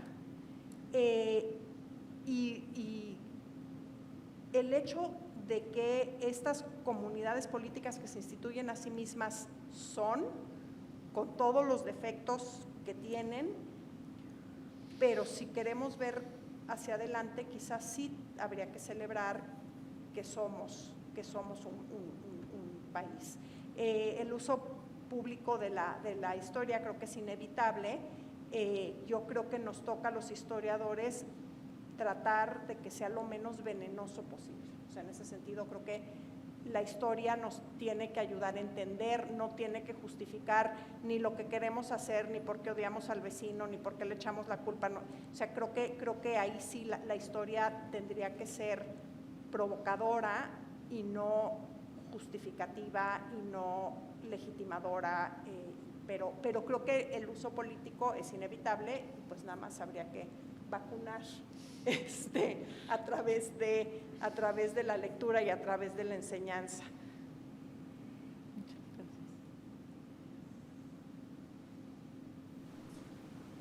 Bien, a ver. Noemí Goldman, en un libro sobre precisamente el pensamiento, el 2010, justo yo estuve el 25 de mayo de 2010, en que conmemoraban los 200 años de su bicentenario de la Revolución. Y ella señalaba en un libro, en un prólogo, que no existía un pensamiento de Mayo. Y yo me preguntaba, ¿no? si la capital, digamos, más revolucionaria, digamos, de América del Sur, que era, ¿no?, y a la que el virrey Abascal no pudo sofocar, no pudo terminar, porque acabó casi con todas, gracias al apoyo económico del Tribunal Consulado de Lima, ¿no?, y otros intereses. Si Noemí Goldman, ¿no?, hoy directora del Instituto Babignani en la UBA, en la Universidad de Buenos Aires, señala, en el año 2010 señalaba eso, y me preguntaba, ¿y para el caso peruano? ¿No? ¿Tenemos un pensamiento peruano? Lo que ella señalaba que existen ideas, ¿no?, tendencias, pero un pensamiento monolítico no se puede, por las mismas divergencias de intereses que se van dando en esa coyuntura. Cecilia Méndez, para el caso peruano, ha estudiado a los iquichanos, ¿no? Los iquichanos es digamos, la sierra del Perú, ¿no?, Huanta, Ayacucho. Y los iquichanos se sublevaron contra la República, porque decían ellos que estaban mejor con el virreinato, ¿no? Y la misma Cecilia Méndez escribe también antes, fue su tesis doctoral, La República Plebeya se llama el libro, escribe un texto, un ensayo muy bien interesante que dice, Incas sí, indios no, ¿no? Y construye todo un discurso del siglo XIX, ¿no?, peruano. O sea, los incas sí, o sea, el recuerdo de los incas sí, pero indios no. O sea, los indios contemporáneos no. ¿No? O sea, existe un discurso, digamos, excluyente en esa coyuntura, ¿no? La gran pregunta es si vamos a celebrar, la idea es qué vamos a celebrar, ¿no? Claro, hay muchas cosas que celebrar, ¿eh? Yo tampoco no estoy en contra de eso, pero más o menos en torno al tema de la independencia propiamente dicho, es un poco complejo para el caso peruano, ¿no? Por ejemplo, si nosotros vamos a ver el bicentenario, no solamente tengo que ver 1821, tengo que ver las 8 horas de trabajo, por ejemplo, ¿no? En el caso peruano, 1979, con la Constitución, cuando todos, hasta los analfabetos, todos podemos votar, ¿no? El acceso a la educación básica regular, comenzando a fin del siglo XIX, comienzo del siglo XX, gratuita, ¿no?, por ejemplo. También, o sea, hay muchas cosas para conmemorar, como señalaba Erika también. Claro, con la República se viene, o sea, somos libres, pero ahora el Estado tiene que generar ingresos, ¿no?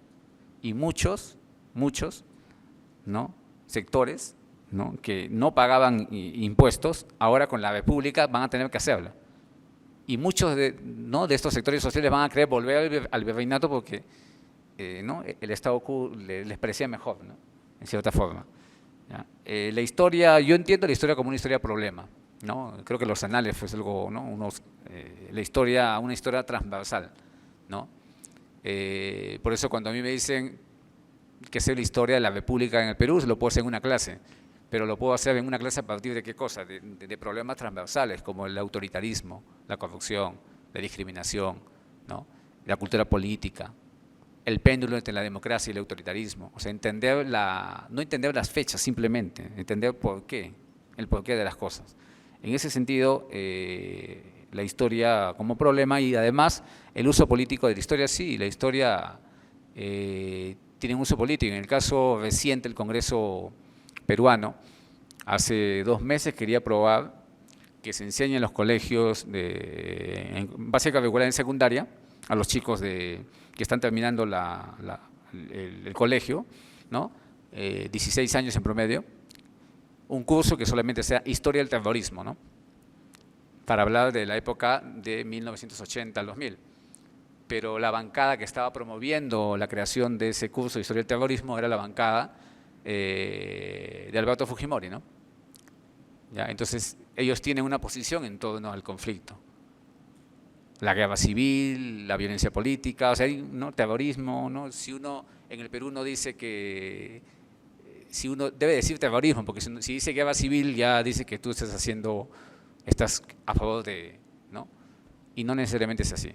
Por ejemplo, en la Universidad de San Marcos, hasta ahora, seguramente acá en México, no lo sé muy bien, pero en San Marcos, por ejemplo, cualquier movimiento estudiantil de protesta regular y normal, los canales de televisión, ¿no? Los principales canales de televisión ya están etiquetando a los estudiantes sanmarquinos como terroristas, cuando no es así, ¿no? Y aquí yo me vengo hace 200 años, no todo movimiento de protesta busca la independencia, ¿no? Desde Túpac Amaru, 1780, pero no necesariamente, más bien Túpac Amaru, lo que hace el movimiento de Túpac Amaru es retrasar la independencia, si hubiera existido exactamente en esos años, ¿no? Jorge Basadre, en un libro, y con eso quiero cerrar, en un libro bien interesante que es El azar en historia y sus límites, hace una especie de juego, ¿ya? Y él señala, ¿no? ¿Qué hubiera pasado si el Perú hubiera conseguido su independencia con la rebelión de Túpac Amaru en 1780? ¿No? Hubiera sido distinta, comienza a hacer, digamos, un análisis de eso, ¿no? Y además lanza otra idea, ¿no? ¿Qué hubiera pasado si el Perú hubiera conseguido su independencia en la época de la prosperidad falaz, la época del guano, ¿no? Cuando el Perú estaba viviendo su bonanza, era potencia en América del Sur, ¿no? ¿Qué hubiera pasado? ¿No? Y es esos juegos, ¿no? La teoría de los juegos, ¿no? Para poder entender esas posibilidades que podría tener la independencia. Pero la independencia es finalmente un proceso, como creo que estamos nosotros acá coincidiendo, es un proceso complejo, ¿no? Es un proceso complejo que, como decían algunos historiadores, es un proceso que ha sido estudiado bastante, pero el problema es que termino esto. Yo siempre me pregunto, y hemos conversado en Perú, en Lima y en provincias, que me mencionen un libro orgánico sobre la independencia peruana o parte de la independencia peruana. No existe, salvo el libro de Cecilia Méndez, pero es su tesis doctoral del año 92, que lo publica después en el año 2005, y lo publica una edición en español en 2014-15 en el Perú. Después no hay, son ediciones, compilaciones, no hay un texto orgánico. Recién está surgiendo por ahí. No voy a hablar de mis investigaciones, obviamente, porque no, ya la gente lo leerá, pero existe, por ejemplo, Gustavo Montoya, que es un historiador que está trabajando esos temas, por ejemplo, ¿no? Recién está publicando un libro que se llama La independencia controlada, ¿no? Guerra y revolución en los Andes, se llama el libro, por ejemplo, y él trata de hacer un ensayo en torno a eso, ¿no? Y yo sé que él con Carmen Maceió están haciendo un libro también sobre eso, sobre el papel de los sectores populares y la cultura política popular fuera de Lima, ¿no? La misma Cecilia Méndez tiene un proyecto, ya está en su segunda edición, sobre la independencia desde las regiones, ¿no? Y se está viendo bastante eso. Yo pienso que la historia es una cuestión de poder, ¿ya? O sea, la historia se hace un uso político, obviamente, como creo que fue Paulo Freire que dijo, ¿no? Que la educación no cambia el mundo, ¿no? La educación cambia a nosotros, y nosotros somos lo que en un momento determinado buscamos si cambiamos o no, ¿no? La educación, igual, yo pienso que la historia también, ¿no?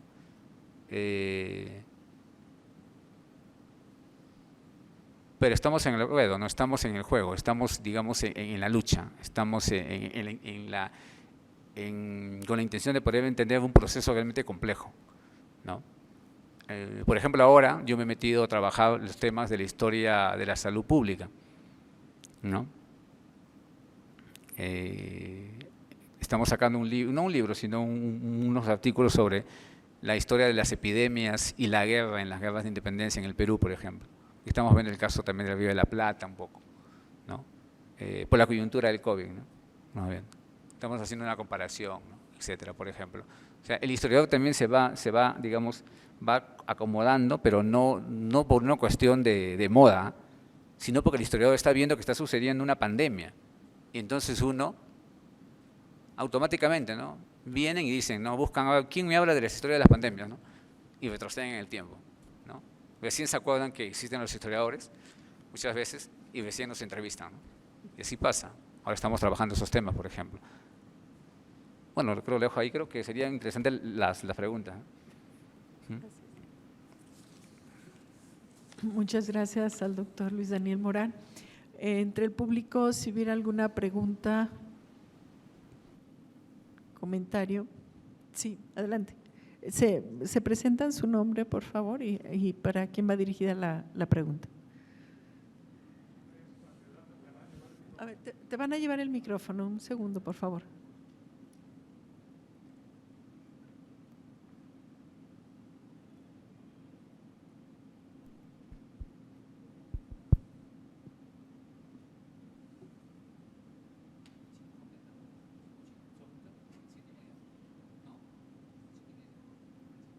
Bueno,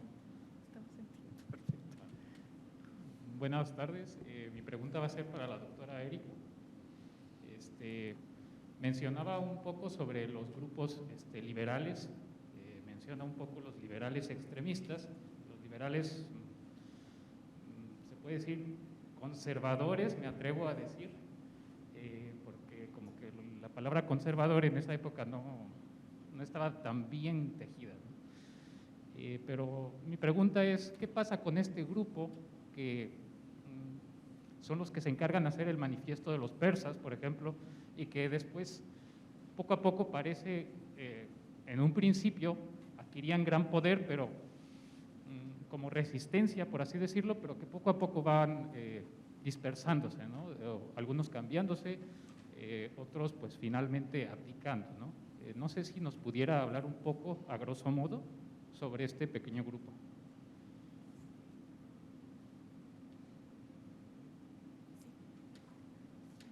Muchas gracias por la pregunta, sí se escucha, ¿verdad? A ver, creo que yo trataría de no meternos al enorme brete que es hablar del liberalismo mexicano en los albores ¿no? Por lo confuso que puede resultar, a pesar de que es totalmente válido porque es la etiqueta que usan muchos de los actores de la época, ¿no? De hecho, Agustín Iturbide va a defender su esquema electoral, que es una cosa rarísima por clases, etcétera, etcétera, diciendo ese es el verdadero liberalismo, lo que esos están haciendo es una cosa anárquica, que no usa esa palabra, pero es una cosa desordenada, etcétera, ¿no? Entonces, el manifiesto de los persas es un grupo literalmente reaccionario. O sea, ¿qué es lo que están diciendo? Están diciendo no, esto que nos están diciendo de que lo que estamos haciendo es poniendo por escrito la Constitución histórica, es falso, y lo que tenemos que tener es que el rey tenga el poder absoluto. Entonces, se legitima la postura de Fernando VII, que quiere echar para atrás lo que se han dado en estos años de guerra, de incompetencia absoluta de la familia real, hay que decirlo, y echar el reloj hacia atrás cuando no se puede. Y sin embargo, muchos de estos actores, y ahí es muy bueno el trabajo de Cristina Gómez sobre Pérez, el obispo de Puebla, es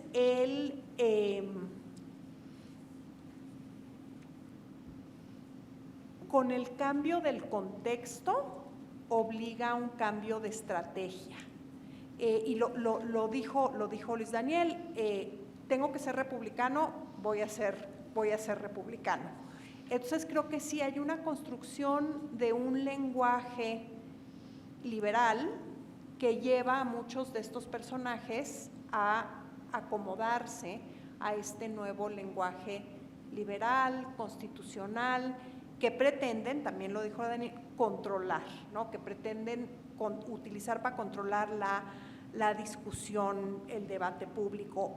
Yo tengo para mí que la adopción de este lenguaje sí obliga a prácticas distintas.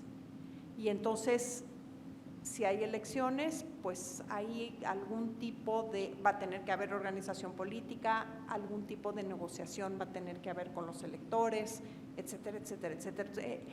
Alberto Hirschman tiene una expresión lindísima y dice que si estos discursos son máscaras o es la túnica de Neso, que cuando se la pones lo quema.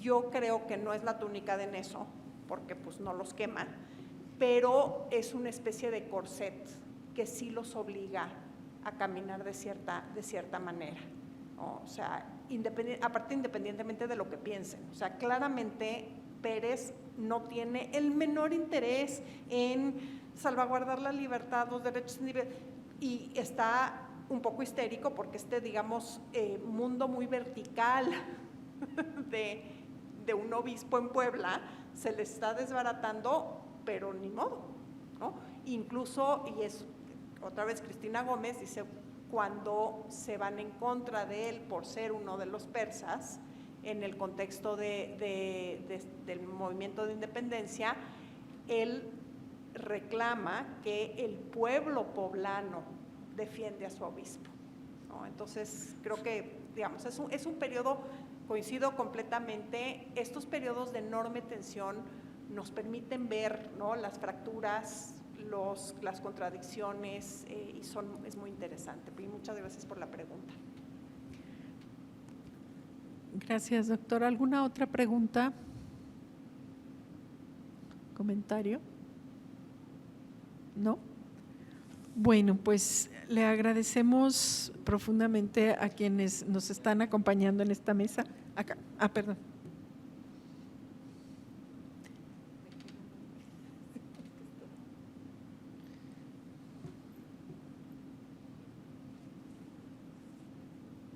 Bueno, mi pregunta sería para Luis Daniel y sería, cuando menciona la independencia de Perú, que buscan la legitimidad política, ¿esta legitimidad política se daba de España o no? Bueno, no sé si atreverme a decir alguna nación en específico o qué grupos daban esta legitimidad política. Muchas gracias. Bien, gracias. Bien, a ver, nosotros pasamos del dominio español al dominio, digamos, económico inglés en el siglo XIX. Y desde 1919 pasamos al dominio norteamericano, después de la Primera Guerra Mundial, ¿no? Y ahora estamos con China y etc., ¿no? El problema también. Pero la legitimidad política parte en un primer momento de los diferentes grupos que están en pugna. Y, por ejemplo, San Martín, cuando se fue a entrevistar con Bolívar, bueno, no sabemos exactamente qué es lo que conversaron, ¿no?, porque no tenemos registro, pero uno puede ir rastreando, ¿no? Justo la otra semana aparece un artículo con unos colegas que hemos trabajado sobre la entrevista de Guayaquil y más o menos lanzamos algunas ideas, ¿no? Pero finalmente San Martín y después Bolívar, ¿no?, se dan cuenta y señalan en varias de sus cartas que el virreinato peruano, o lo que ahora era el Perú, o los peruanos no estaban preparados para ser república. O sea, ellos pensaban, porque cuando San Martín llega a 1812 y comienza a publicar en la Gaceta de Buenos Aires, comienza a publicar en Martín o Libre, El Grito del Sur, y después hacen todo eso de que es la independencia chilena, publica El Censor de la Revolución con Monteagudo y llegan finalmente hasta el Perú, están pensando no están pensando en una cuestión, digamos, de una monarquía constitucional, no lo están haciendo, están pensando en un evento, digamos, revolucionario y separatista. Pero después cambia, ¿no? Cambia, pensando en una monarquía constitucional, ¿no? Se pensó en un poco Inglaterra, ¿ya? Pero incluso en el Congreso de Tucumán, donde se declara la independencia de las Provincias Unidas de Río de la Plata, lo que hoy sería Argentina, había una propuesta de Belgrano, Monteagudo y San Martín de proclamar a un descendiente inca, ¿no? Que no prosperó, obviamente, ¿no? Y se declaró finalmente la independencia de las Provincias Unidas en julio de 1816, ¿no? Pero cuando yo hablo de legitimidades, es una legitimidad coyuntural, ¿eh? Porque después la legitimidad es, y eso lo ha trabajado Natalia Sobrevilla, lo ha trabajado también Julio Pinto Vallejo para el caso chileno, argentino, y también Raúl Franklin para el caso argentino, Cristóbal Aljovín, el binomio caudillo-constitución, ¿no? John Lynch también ha trabajado, pues caudillos en Hispanoamérica. Entonces, ese binomio caudillo, constitución, cómo los caudillos consiguen su legitimidad a partir de las armas, ¿no? Del uso de las armas, de la fuerza, pero se dan cuenta que necesitan, ¿qué cosa? Necesitan una constitución, ¿no? Más adelante también esa relación que Julio Pinto Vallejos ha trabajado entre plebeyos y caudillos, ¿no? Como los caudillos también, no solamente en la Constitución, sino a lo largo de la República, ¿no? A lo largo del siglo XIX, en Chile, en el caso argentino, en el caso peruano, y en el caso boliviano también se puede ver, cómo va buscando esa legitimidad a partir de qué cosa, de la relación con los plebeyos, ¿no?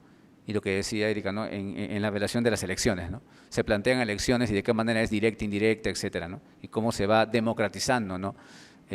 Algunos, José Carlos Mariátegui, seguramente ustedes habrán escuchado a José Carlos Mariátegui, partiendo un poco de sus ideas, Gustavo Montoya habló esto de democratizar la independencia, ¿no? Hay que democratizar la independencia. ¿Y por qué? Porque en el caso peruano, yo estuve en agosto del 2014 en el Cusco. ¿Y qué se conmemoraba? Los 200 años de la rebelión o revolución del Cusco. Y no hubo el evento que hizo la Universidad San Antonio Abad del Cusco, pero después no hubo nada más, o sea, no hubo. De Huánuco tampoco. Incluso en 1821, ahora, este año, tampoco veo una…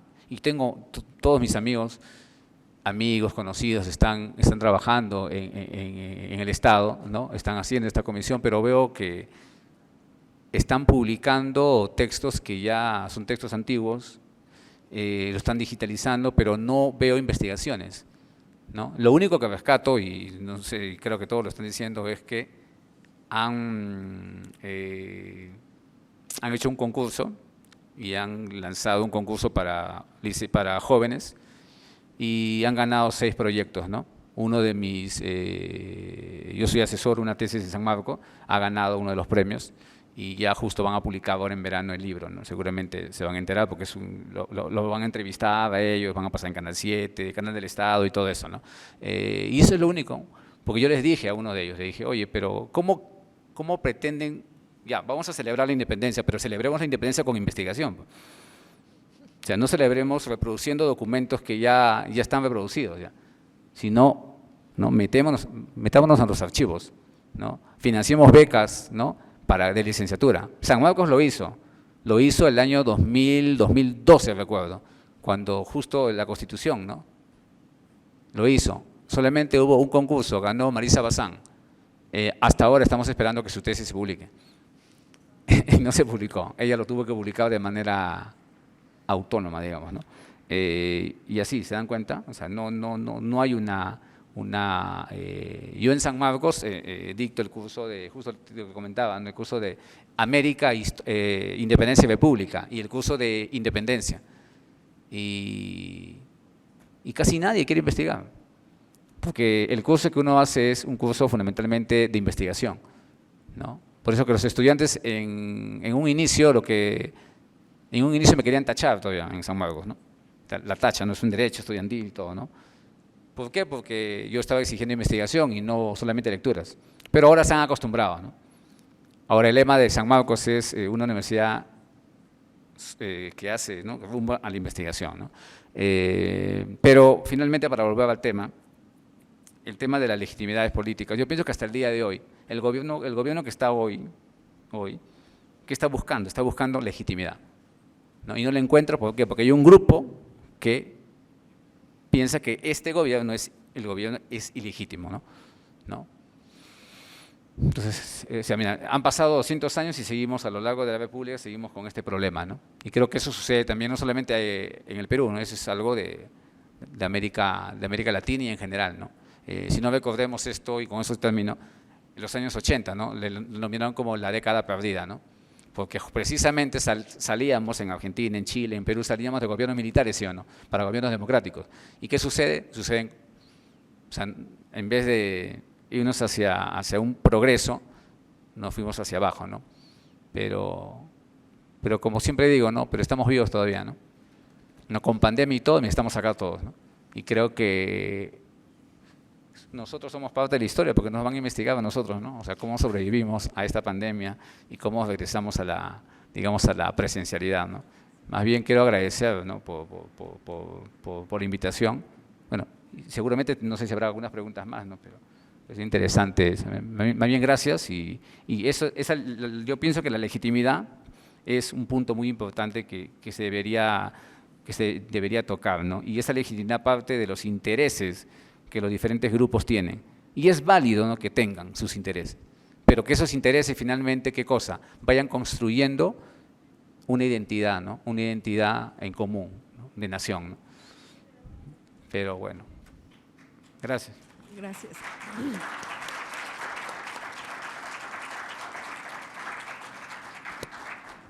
Bueno, agradezco tanto a la doctora Erika Pani como al doctor Luis Daniel Morán por su brillante exposición que nos han dado esta tarde.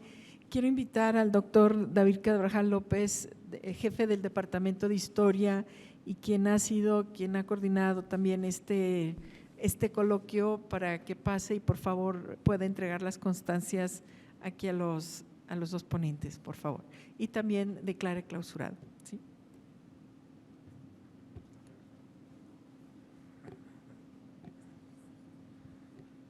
Pues para nosotros es un honor esta tarde tener a tan distinguidos historiadores, excelentes seres humanos, a la doctora Erika Pani del Colegio de…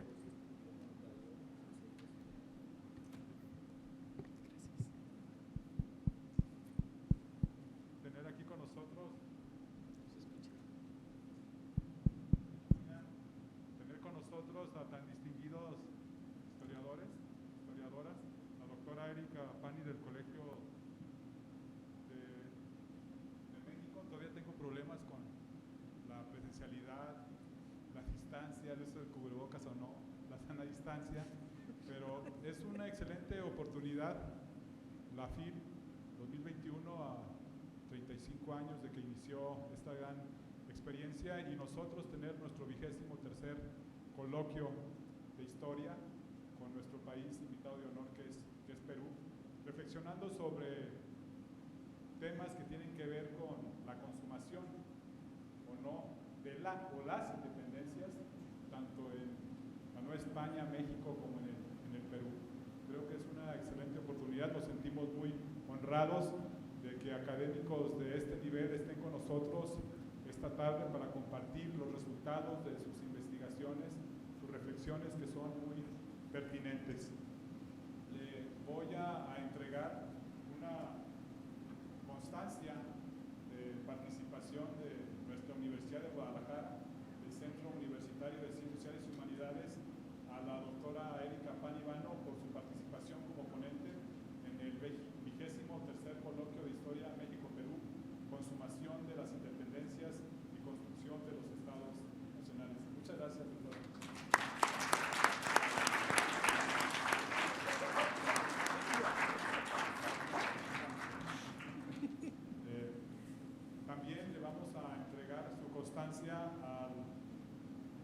Luis Daniel Morán Ramos, que al principio tuve el gusto de conocerlo por sus libros, por sus artículos, y ya que llegó el día de ayer por la mañana a la ciudad de Guadalajara, hemos tenido la oportunidad de dialogar, de compartir. Ya conoce el centro de la ciudad, ya hizo un recorrido por ahí, hemos platicado sobre semejanzas que hay entre ambas naciones y diferencias, particularidades.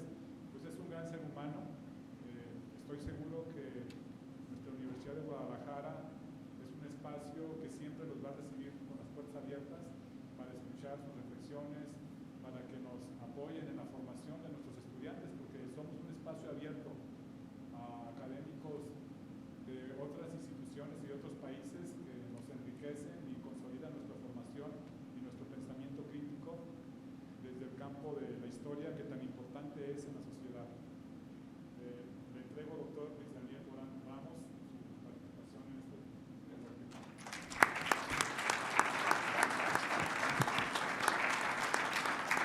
Y pues la maestra Ana María de la O Castellanos, quien es nuestra secretaria académica del Centro Universitario de Ciencias Sociales y Humanidades, pues también tuvo una participación fundamental como organizadora de este evento y también como moderadora. Ella también me voy a entregar una constancia que no quería que se la entregara, pero me parece que es un momento también muy importante para reconocer todo el apoyo desde la gestación de este evento, que pues no ha estado exento de las complicaciones de la vida política y de cotidianas. De pronto teníamos previsto otro programa con más participantes, después tuvimos que ir reduciendo. Afortunadamente tenemos dos académicos, dos ponentes de excelente nivel, como ya señaló la maestra Ana María, el doctor José Antonio Serrano, que fue presidente del Colegio de Michoacán y un investigador muy consolidado en estos temas de independencia, siglo XIX, pues no pudo estar con nosotros, tuvo un percance automovilístico, solo mecánico, que le impidió estar con nosotros, pero él pues ha estado con nosotros en un grupo de WhatsApp que creamos, manifiesta su tristeza por no poder estar con nosotros esta tarde, porque la FIL sigue siendo un espacio para la reflexión, para la convergencia y también una invitación para que gradualmente, con sana distancia, con medidas sanitarias, podamos volver a la presencialidad. Muchas gracias a todos y los invitamos para el 24º. Muchas gracias.